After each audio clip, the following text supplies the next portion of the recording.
সকাল করে হয়ে গেল। আজকে থাকবে না, মিস্ত্রিকে দরকারে যাচ্ছে,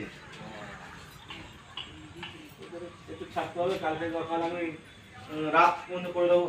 মেশিন চালাতে যায় এই জন্যে মরা তাড়া হলো বলছে, দুপুর থেকেই মরা মনে দিয়ে নিয়েছে। আমার বলতে কতক্ষণ কাজ করবো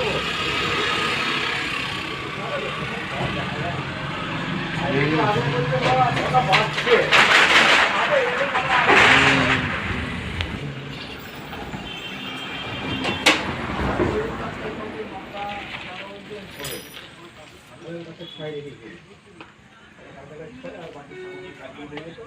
এখন কাজ স্টপ, আমার জেলা মিস্ত্রি কাজে প্রচুরও কাজ আছে, ওখানে আপনারা হবে না। যে মারামারি করতে সেই কাজ